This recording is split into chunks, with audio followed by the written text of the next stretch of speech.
We all think we know the story of Noah and the Great Flood. It's one of the most famous stories ever told. But what if I told you that the version you're probably picturing has parts that, from another major religious perspective, are seen as completely theologically impossible? You know the basic pieces, right? A world that's gone completely off the rails, one good man called by God to build a massive ark, and a world-cleansing flood. It's this incredible story about judgment for sure, but also about mercy and a second chance. So today, we're going to look at this ancient story through the lens of Islamic tradition, where the prophet is known as Nuh. And we're going to see why certain key moments from the Genesis account aren't just seen differently, they actually challenge the very foundation of Islamic belief. Okay, so the first major issue pops up right at the very beginning of the flood story in Genesis. And from an Islamic point of view, it's an immediate problem. This verse right here describes the sons of God marrying human women. Now, for Islamic theology, this isn't just a minor detail to interpret differently. It's seen as a fundamental impossibility. And the reason why goes right to the heart of Islam. That reason is a principle called tawhid. It's the absolute, non-negotiable core of Islam, the concept of God's perfect oneness. This means God is totally unique, he's indivisible, and he's completely beyond any comparison to his creation. So in this view, God doesn't have children or partners or any kind of physical body. So you can see the conflict here, the literal idea of sons of God, whether you see them as angels or some other divine beings, having children with humans directly contradicts tawhid.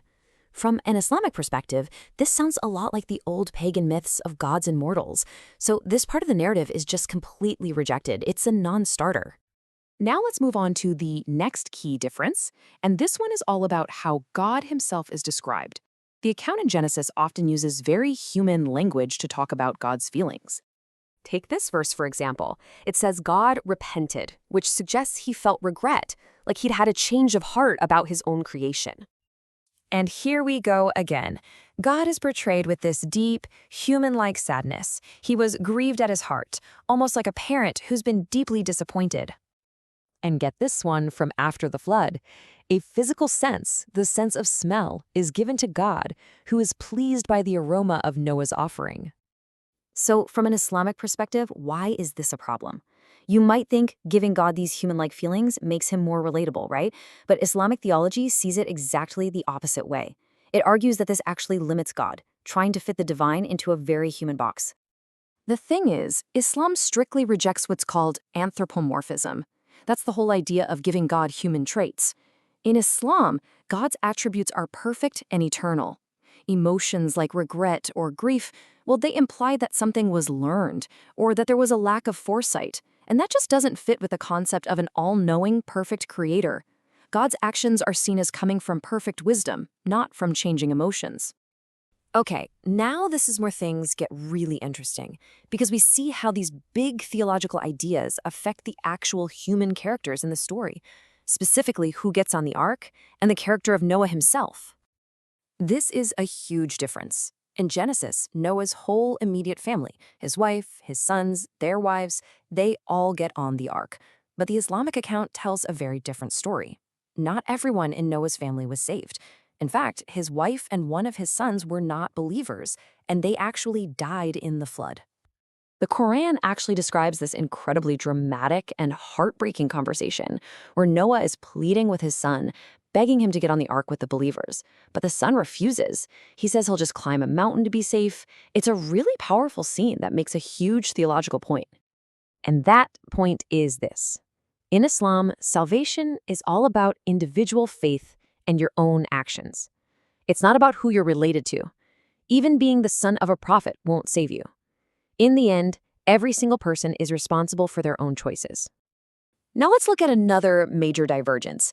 And this one is about Noah's behavior after the flood. The Genesis account includes this story about him getting drunk and being found naked in his tent. From an Islamic viewpoint, this is just deeply problematic for a prophet of God. And that's because of a concept called isma, which basically means prophetic infallibility. In Islam, prophets are held up as perfect role models for humanity. They're believed to be divinely protected by God from committing major sins or doing anything that would be shameful or compromise their mission. So a story where a great prophet like Noah gets drunk and is shamed in front of his family, it's completely incompatible with that doctrine. Islam teaches that something like that simply could not have happened, and so the entire episode, including the curse that follows, is rejected.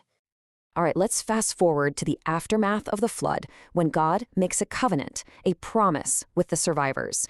And here again, we find some common ground, but also those same core theological differences. Both traditions are in complete agreement on the main promise: God will never again destroy the whole world with a flood. And the rainbow being a sign of that promise, that works too, since Islam sees natural wonders as ayat, signs of God. But look at the language again. I will remember my covenant. As we've already talked about, Islam rejects the idea that an all-knowing God needs to remember anything. The action is God simply enacting his timeless promise, not recalling something he might have forgotten. So, after going through all of these points, you have to ask yourself, okay, why do these differences matter so much? Well, they're not just small changes to the plot. They get right to the heart of foundational beliefs about God and what faith really means. As we've seen, every single difference in the Noah story is there to reinforce a core Islamic principle. Rejecting the sons of God is all about upholding God's oneness. Rejecting human emotions for God is about his absolute transcendence. Rejecting the story of Noah's drunkenness protects the sanctity of the prophets. And the fate of Noah's own family drives home the point that, in the end, it's your own personal faith that counts. So a story that billions of people share becomes this powerful lens. The differences in how the journey of Noah, or Nah, is told aren't just details. They're direct reflections of fundamental beliefs about who God is, what prophets are, and what it really takes to be saved. It really leaves you with a fascinating question. Isn't it amazing how one ancient story can so perfectly reveal the core values of two of the world's great faiths?